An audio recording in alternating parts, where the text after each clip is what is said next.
Good morning. Welcome to Encounter Church. My name is Chris Causey. I'm the lead pastor here, and I'm so excited that you've chosen to join us this Sunday morning as we continue our series that we kicked off a couple weeks ago called A Little Bit of Wisdom Goes a Long Way. The whole idea of this series is that as we prepare for this new normal that we're getting ready to head into, this hopefully more like 2021 without the pandemic kind of normal, more and more, that we go into a life that we're actually excited to live, that we're actually kind of thrilled to see play out in our lives. You see, what this pandemic has given us is an opportunity to hit pause, to hit reset, and to reimagine. That for all of us, it's been a really challenging year, but I believe that it's inside of those cocoons that butterflies are made, that there's a chance for transformation to happen. And one of the ways that we experience that is through a series of kind of wisdom moments. And I want to equip you. I want to give you some questions that have been so helpful for me in my life. These questions come from a series of teaching that turned into a book that was deeply impactful of my life, on my life, written by Andy Stanley. And this is ultimately, over these kind of 6 weeks of this series, I'm not going to do justice. Hopefully, I'm a big commercial for you to go and buy the book and read it. But here's what I know. I've seen this impact my life for almost 2 decades now. And he stepped into my life with a series of questions that were transformative for me. And my goal is, as we start to look towards this next season, that these questions would be helpful for you too. Today, I want to introduce you to the second question. And to start there, I want to give and ask you a question. So, what is the longest fence wall in the world? I'm giving you a hint. I've got it on the screen right now. But what is the longest fence or wall in the world? It's not the Great Wall of China. It's actually this wall, this fence, this chain link fence that runs thousands and thousands of miles in the center of Australia. This fence was built there for the express purpose, and it's continued to grow for the reason of one little animal called a dingo, which is probably should get the coolest name award because I just love saying the word dingo. That's just a fun name, right? And so dingoes are pretty aggressive predators. They're kind of the top of the chain predator for Australia. And part of Australia, as a result of some of the colonization, one of the biggest industries agriculturally is sheep herding. The sheep industry is really, it's a multi-billion-dollar industry in Australia. And the issue is that their sheep kept disappearing because dingoes were coming in and killing them. And so the idea, let's construct a wall that's going to control the dingoes from getting in and killing our sheep. And so they did. And it was largely successful. The sheep population continued to grow. There wasn't the deaths and the destruction and the mayhem that they had been causing. But when the sheep population began to grow because there was no dingoes, something else started to happen. It's in fact something scientists have been studying for a while, that for those with the trained eye, if you're looking at this picture, you can see some of the details already present in this aerial photo. You see, on this side of the wall, on the left side, is where the dingoes are present. And on this side of the wall, there's no dingoes. This keeps them from getting it over there. So what's happened is that dingoes weren't just predators for sheep, they were also predators for kangaroos too. And kangaroos in this desert area that we're looking at, specifically, their population began to explode, and one of their primary food sources of vegetation started to decline rapidly.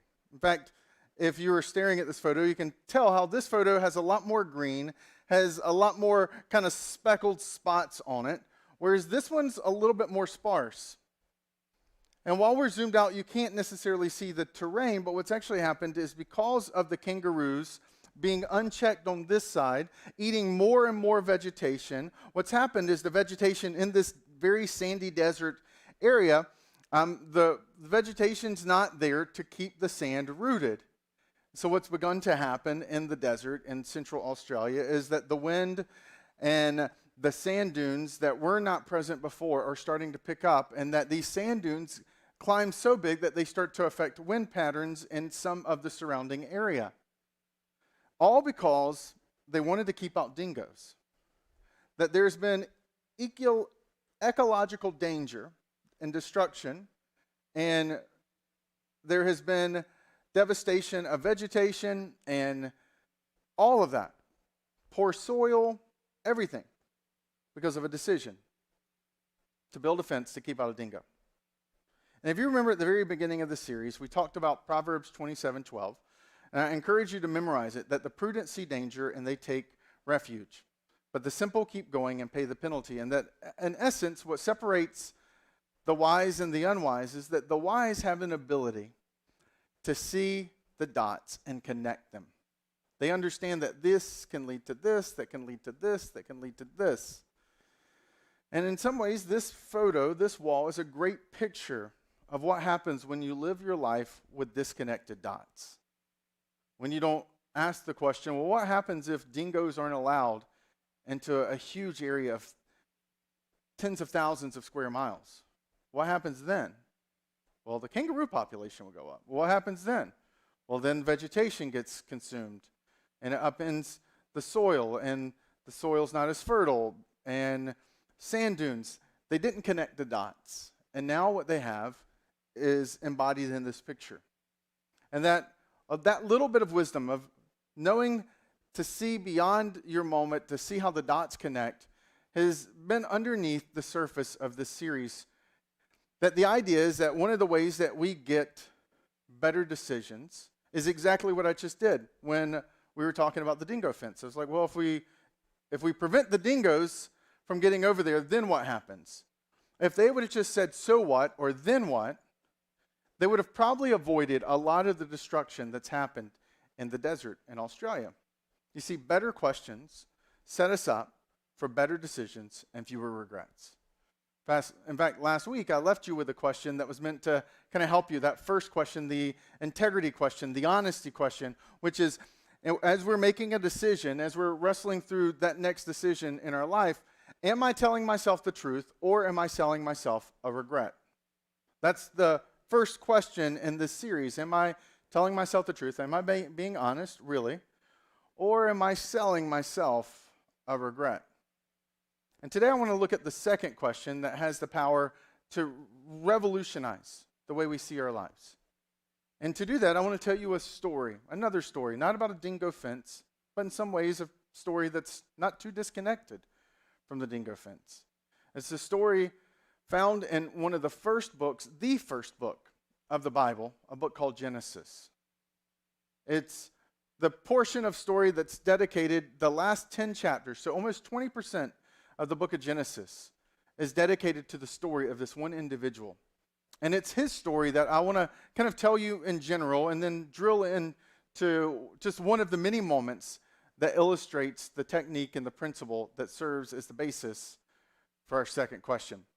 The story of Joseph begins with Joseph being born to the favorite. He's the son of the favorite wife of Jacob. You see, this is a different age and time and culture, and one of the kind of hallmarks and kind of commonalities in that specific time frame, almost 4,000 years ago, was that men would have multiple wives. And it was as dysfunctional as you can imagine it being with multiple spouses. And one of them was his favorite spouse, and she had a son. Now, he had multiple other sons. In fact, he had 10 other sons, and they were all born to different women, and none of them were born of his favorite wife. So Joseph's born. He's the only son that she's had, and Jacob loves him more than he loves any of the others. I mean, this is one of the things that siblings say, right, frequently in households when they want to jab their parents. It's like, you don't like me as much as you like them, or they're your favorite. And a lot of times it's not true. But in this situation, it actually was. Jacob was really all about Joseph. He gave Joseph gifts. He even gave Joseph a coat made of different colors, which at the time, in a day and age where ink was not something you could fabricate in a plant and roll out, so colors weren't necessarily a common thing when it came to fabric, but he had a coat of many colors, which was a sign of incredible wealth and incredible favor. And so Jacob gives him that coat. He's clearly the favorite son. He's the youngest. And all the other brothers are so mad. They're so jealous. This is so dysfunctional that they begin to hate him. They hate him so much that they come to the conclusion that the only way to fix this problem is by getting rid of him. So they orchestrate and they set up a moment where, as he's coming to find them, they begin to scheme about killing him. The 10 brothers surround him. They throw him into a pit. And then they have to debate, how are they going to kill him? Fortunately for Joseph, they begin to chicken out and say, well, maybe this isn't the best idea. And one of them has, in the moment, what they think is a really good idea. Well, actually, let's sell him as a slave, take the money, we'll profit from the money, and we'll tell our dad he died. And so they're like, that's great. Because now they're stuck, right? They have done this to Joseph. They can't go back. So they sell him into slavery. They take his coat of many colors. They dip it in blood, and they tell their father that they found the coat, and Joseph is dead. Joseph's life, at this point, he's a young teenage boy, and he's taken into a foreign land where they speak a language he doesn't speak, and he's put on an auction block, and he's sold. He's sold to a military officer whose name is Potiphar. And as a young teenage boy who's been ripped out of his home where he was very affluent, very wealthy, he's now being stuck in the home of a man whose day and night he's supposed to follow the commands. And Joseph does something that I don't know that I would have been able to do. Joseph decides to take ownership in that moment and says, I'm going to treat this like it's my own house. And God's favor is on Joseph's decision, and Joseph begins to lead, and Potiphar notices how well he does with everything that's entrusted to him, and Potiphar essentially elevates him to be the chief servant of the house. That's about as high he's going to be able to go in this caste system that he's living in. He's a foreigner in a foreign land, but it's not as bad as it had been. And it's this part of the story I want to pick up. About 2 years into his story, it says, so Potiphar left everything he had in Joseph's care. With Joseph in charge, he did not concern himself with anything except for the food he ate. This kind of gives you a sense of how trustworthy Joseph had become. Potiphar's only decision every single day was what was he going to eat. And now Joseph was well built and handsome. This is exactly what my wife says about me. So, I can totally relate to this moment. And after a while, his master's wife took notice of Joseph and said, come to bed with me. It was pretty direct. She notices how good he looks. In her mind, he's just a servant. She can do with him whatever she wants to. And so she says, hey, come to bed with me. Now, I'm going to imagine that with her being this direct, this is probably not the first time she's ever done this with a servant. It's probably not the first time she's ever said this. In fact, maybe it's even known throughout the servant quarters that this is the type of woman she is. And others have talked about probably some of the favors and the way it's helped them out. And Joseph is staring as a kid probably just short of 20 years old at this point, at a situation that is a no-win situation. And yet, what's interesting, instead of seeing this as either a red flag or a green light, Joseph does something that I don't know if a lot or if any had done prior to him. He refused. He doesn't consider, well, yes or no. Actually, what he does in his response serves as an indication, as an illustration to help us understand a technique that he employs in this moment, almost 4,000 years ago, that has the power to transform your moment today. And I want you to see it. And I want to kind of dig underneath the surface just a little bit so that we can all kind of, because I don't want to miss it. But he refused. With me in charge, he told her, my master does not concern himself with anything in the house. Everything he owns, he's entrusted to my care. No one is greater in this house than I am. My master has withheld nothing from me except you, because you are his wife. And then he goes, how then could I do such a wicked thing and sin against God? And though she spoke to Joseph day after day, he refused to go to bed with her or even be with her. What Joseph understands in that moment, what he does in that moment, is so helpful for you and I in the course of our life too.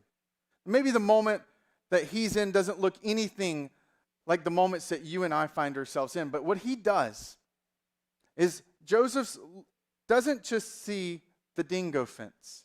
He sees the devastation of the landscape down the road. He has an ability to see not the moment, but his story. You see, Joseph understands that his life is more than just a series of random, disconnected events. It's not this moment where he's sold into slavery, or this moment where his father treats him as the favorite, or this moment that he's now found himself in where he's having to refuse the advances of his master's wife. He recognizes life's not random, disconnected events. It's a story. He connects the dots and he sees his story, and it's why he responds the way he does. He's like, no, you are his wife. He's saying to her, consider your story, Mrs. Potiphar.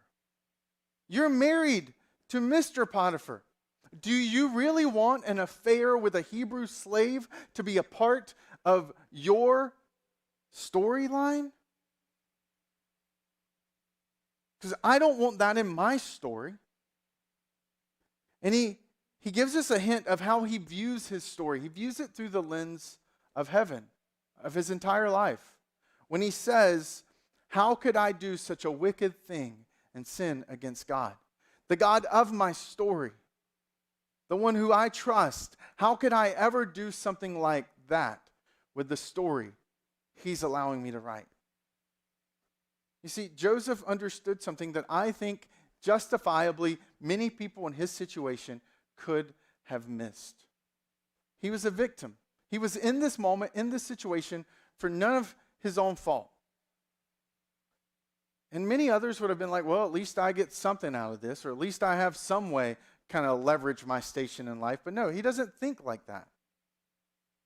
He understood something that's really important. And I'm grateful that he said what he said, because what he got that's important for us to know is that you write the story of your life one decision at a time. Joseph understood that. Like, no, Mrs. Potiphar, I'm writing a story. And I refuse to allow this moment, the decision to say yes to you, to be a part of the story I'm writing. He had decided he was going to tell a better story. And when we are able to step in and see in our situation, in our circumstances, that every decision we make is building a story, it puts us in a position to step back from the moment with all of its emotional, with all of its kind of high pressure, with all of its FOMO, and actually decide we're going to write a different story. I mean, in some ways, we're all standing on the precipice of this. CNN this past week had an article that just made me laugh. I'm like, what is this? The article's title was 7 Reasons This Summer's Going to Be Lit. And I was like, what in the world? And so but it was a part of a trend. I think that's why I was laughing at it, because in a lot of different news articles this past week that I was reading, there's this commonality of we're getting ready to go into a summer for the first time that we're almost kind of vaccinated, we're almost post-pandemic, even though we're still in the middle of this because our kids are still in the process of going through it. But they're listing all the indicators that this summer is going to be lit. It's going to be off the chain, that we're going to overspend, we're going to overdrink, they're highlighting that condom sales this past month is up 24%. And they're just giving all these different little indicators. Champagne and types of certain alcohol are all like skyrocketing sales. And I think for many of us in this season, we're on the precipice of so much pent up, like I want to go live. And Vox is writing an article to say, hey, by the way, I know you want to go experience and you want to do this and do this, but make sure that you keep in mind your bank account and your budget. Because Vox is like, I think we may all be a little bit more emotional this summer than usual. And even as we go into this summer, as we go into the fall, as we're making decisions about our life, this is an important piece of powerful principle to keep in mind. That this summer will be part of your story and my story. This past year will be a part of your story and my story. And we have to decide, like Joseph, to have a story worth telling. To say, I'm going to live a story that I want to share, that I want to tell. Not skip over, not minimize.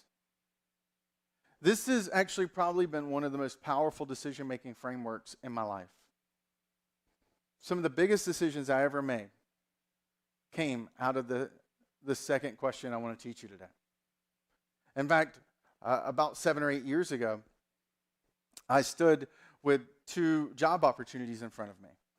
I had a job opportunity from one of the largest churches in America to come on staff with them and potentially become the next lead pastor if things worked out well, a church of over 20,000 people. Or I had a job offer from Encounter Church, which doesn't have 20,000 people. And that was probably one of the hardest decisions I ever made.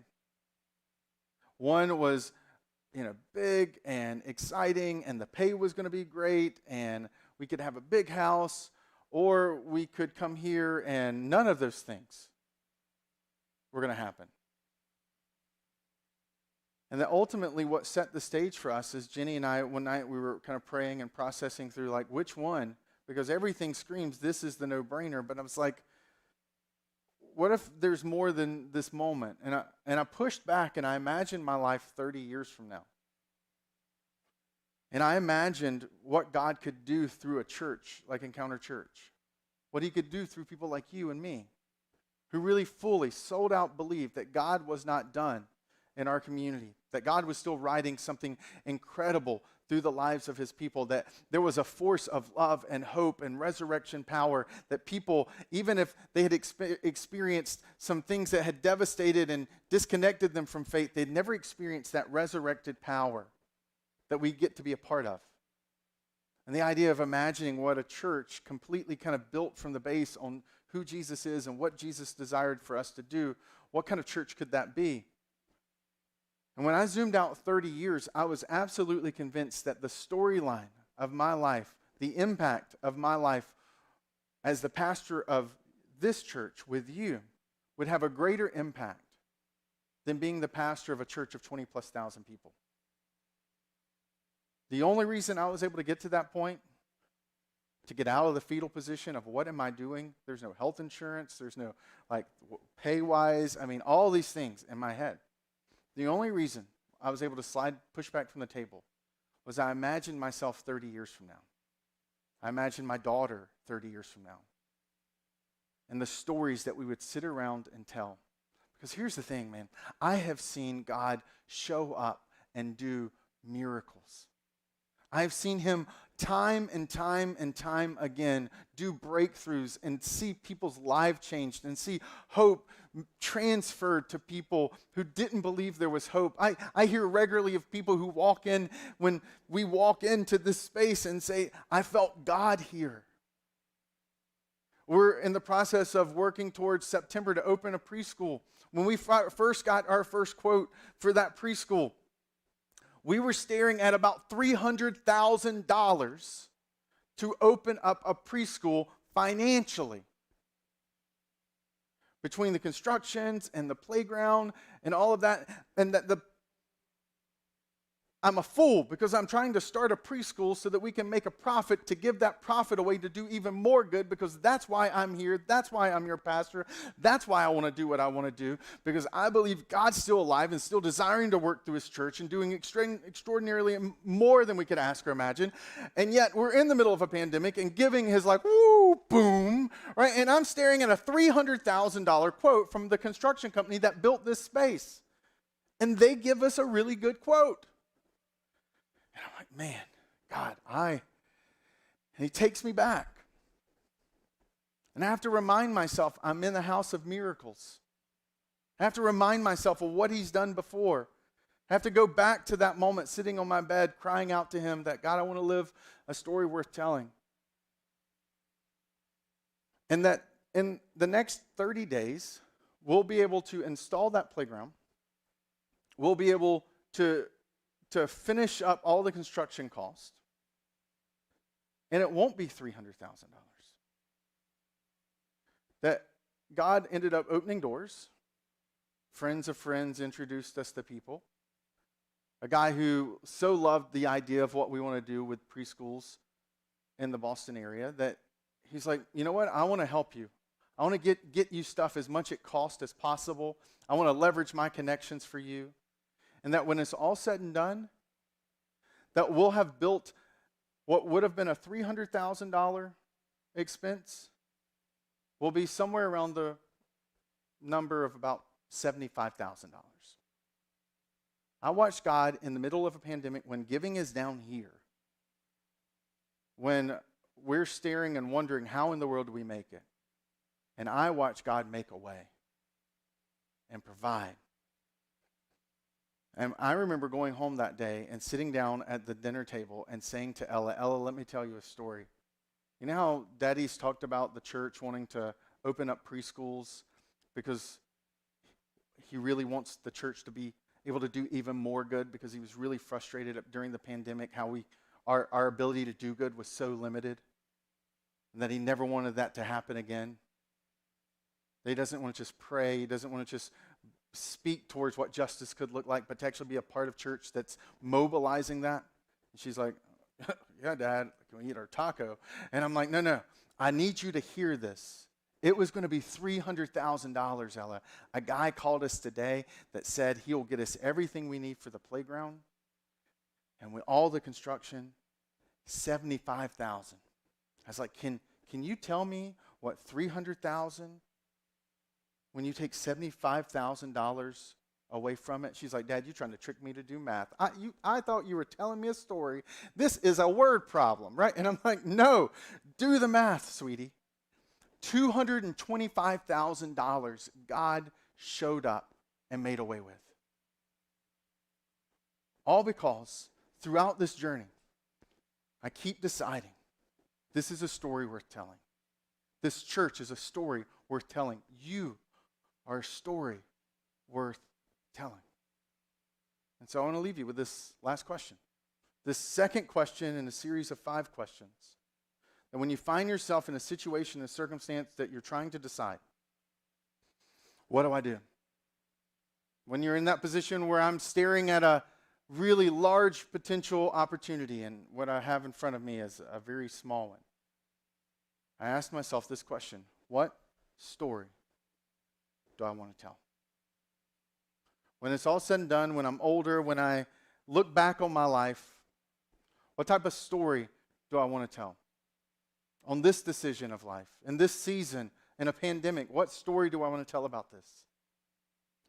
In my relationships, in my marriage with my kids, in my business responsibilities, when all of these decisions, when all these moments are reduced to the story that I will tell, what story do I want to tell?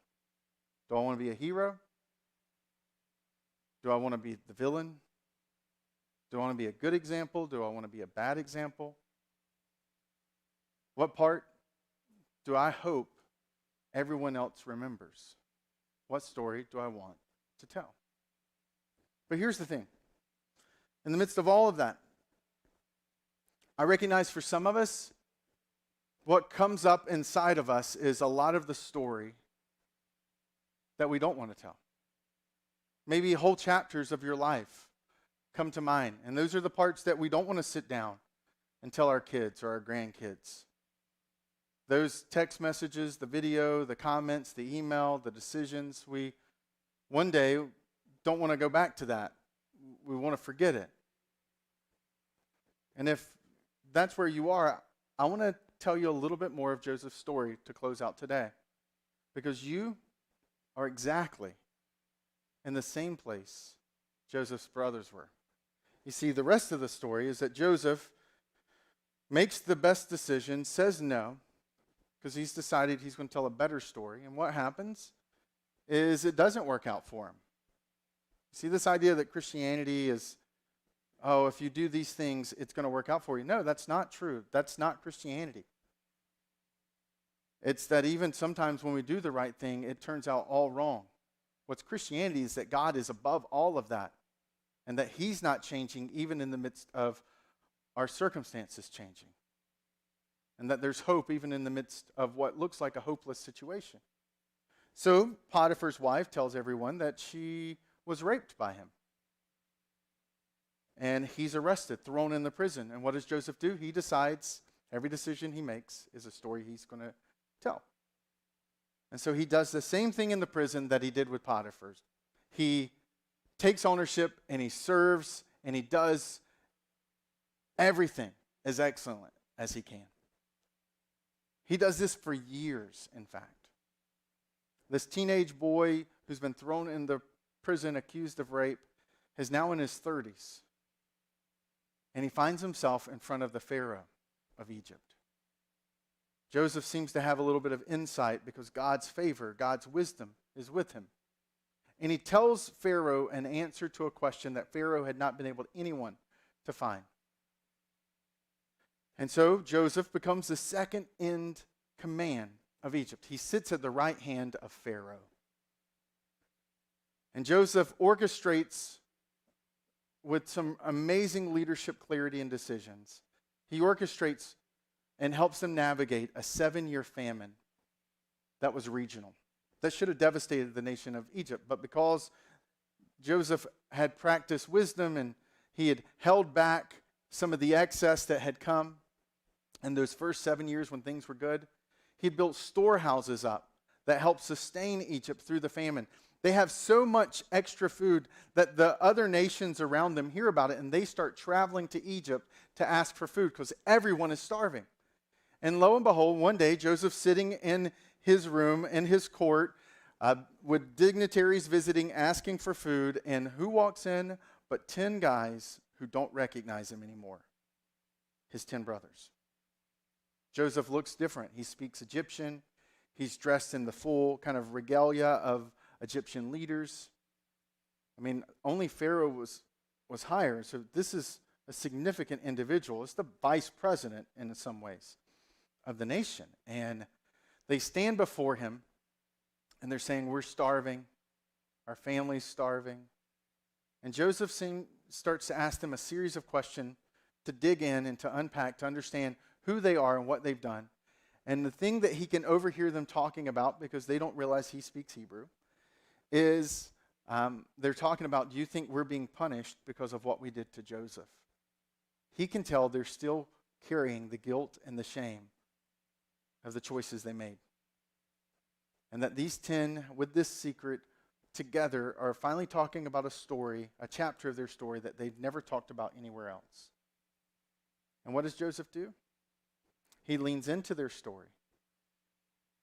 And he ends up providing food, providing the housing and the resources to save his family. He ends up giving them grace. And he helps them write a better story than the one that they had written so far. And that in some ways, Joseph embodied everything that ultimately Jesus would come to do. He sits at the right hand of God. He knows the worst of your story and my story. And yet, if we come to him with humility, if we come to him sorry for what we've done and determined to turn away from those things, that what we find in the exchange is life and hope and grace and forgiveness and a chance to write a whole new story. That is what Joseph gives Jacob's brothers. Why? Because even then in that moment, Joseph had decided his story wasn't going to be controlled by bitterness and anger. It was going to be ruled by grace and forgiveness. Because ultimately, life is not a series of random, disconnected events. It's a story. And we decide one decision at a time what story we're going to tell. And whenever we find ourselves facing a decision, big or small, that has consequences, we have to ask ourselves, what story do I want to tell? And to get you started with that question, I want to give you 3 questions that'll help. For reflection, for conversation with others, for part of a small group. The first question is, do you want to live a story you'll be proud to tell? I don't want to assume your answer is yes. It's worth asking that question. Do you want to be proud of the story you'll tell one day? The story of your marriage, the story of your freedom that you got from addiction, when you tell your kids who are staring at some of the genetic struggles that are sitting inside of them. The story of financial freedom because you consistently made decisions to underspend what you made, not overspend. A story of generosity that was marked by the way you gave your life away and the way you serve and released your resources to help others. Do you want to have a story you're going to be proud to tell? And if that's true, then what needs to change in your story to make that happen? If there's the ideal story you want to tell, then in reality, what's in the way of you sharing that story? Maybe it's a decision you've made that you need to unmake. And yes, all of those things have consequences. All of those things are going to have implications, but maybe that's the part you're most proud of, the courage it took to unmake that decision. Maybe it's a decision you need to make that goes against the grain. But it's one that you're proud of, that you'll know you'll be proud of one day. Maybe for someone in growing in their faith, maybe it's a decision that's about strengthening your faith, which sometimes looks a little different than the choices we typically make in our life. And to get even more practical, tactical, what needs to be added or removed from your calendar this week for these things to come true? Maybe there's something you're doing already that you need to stop doing if you're going to have a story you're proud of. Or maybe there's someone or something that needs to be a part of your weekly rhythm or monthly rhythm if you're going to have a story you're going to be proud to tell one day. Because what I know for all of us is that God is rooting for us to have a story that we stand before of Him one day proud to tell. And one of the best ways that we can do that is by simply asking the question, what story am I going to tell? Let's pray.